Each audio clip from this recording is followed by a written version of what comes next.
You know that saying, parents always love their children equally? Yeah, I used to believe that too, until my father's will was read. My name is Lorenzo De Luca. I'm 34, and I was born in Florence, Italy, the city of beauty, art, and apparently, betrayal.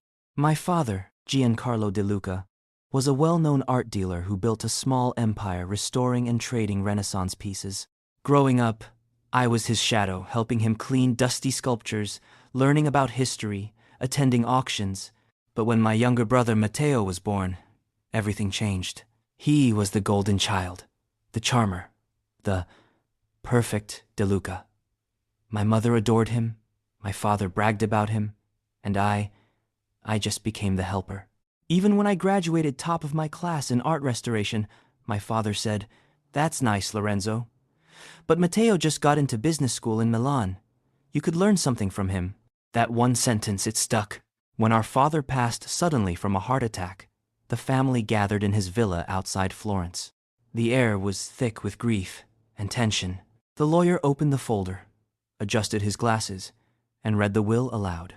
"To my beloved son Matteo, I leave the De Luca art house, the Florence gallery, and my estate. To my older son Lorenzo, I leave my tools and personal collection." That was it. Decades of work beside him, and I was left with a toolbox. My mother wouldn't meet my eyes. Matteo looked pitying, that smug pity that says, "You deserved this." I forced a smile and shook his hand. "Congrats, little brother. You won the game." But inside, I was hollow. I left that night and drove into the hills. The city lights blurred as tears filled my eyes. All I could think was, how could he? Weeks passed. I sold my small apartment and rented a tiny studio in Florence. I told everyone I was done with the art world. But the truth? I was watching. Matteo took over the family gallery, the same one I had built catalogs for, negotiated deals for, restored half the inventory myself. But soon, whispers started spreading among the art circles. Some of the paintings being sold under the De Luca collection were off. One of my old contacts, Claudia, a curator in Rome, called me. "Lorenzo, your brother's selling fakes. Cheap replicas. Did you know?" I didn't. But that call, it was my first clue. If there's one thing my brother loved more than money, it was attention. So I gave him both, or so he thought. I started showing up at art events, looking disheveled, talking about how hard life had become since the inheritance. I told Matteo I was broke. I told my mother I couldn't even afford rent. Word spread fast and soon. Matteo reached out. "Bro, you should have just asked me for help. You know, family takes care of each other." I thanked him, played humble.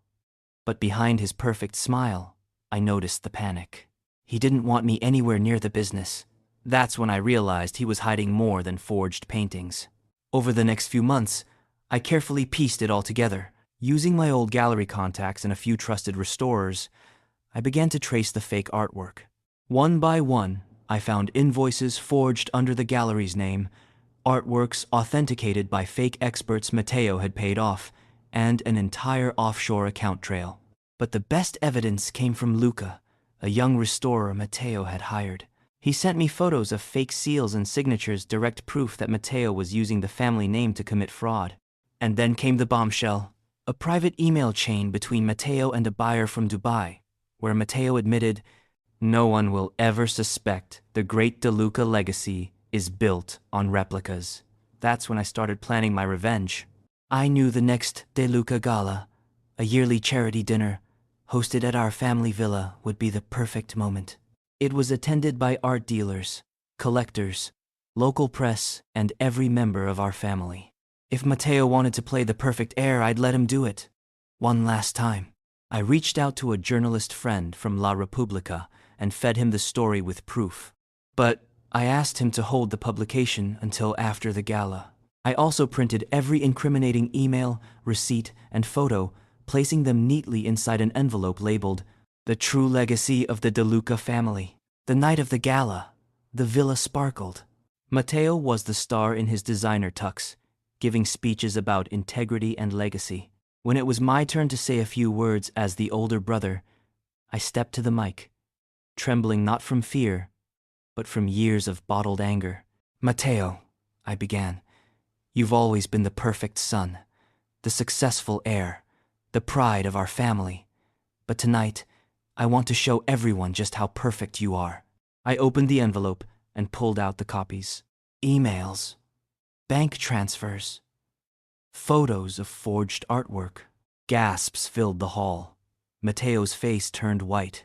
My voice grew louder. You stole the legacy our father built. You disgraced his name for profit. While you laughed at me for being broke, I was busy uncovering what you really are. The silence afterward was deafening. Then my journalist friend stepped forward, camera in hand. We'll be running the story tomorrow morning. Matteo stormed out. My mother fainted. But I stood there, steady like justice finally had a pulse. The fallout was brutal. Matteo's gallery license was revoked.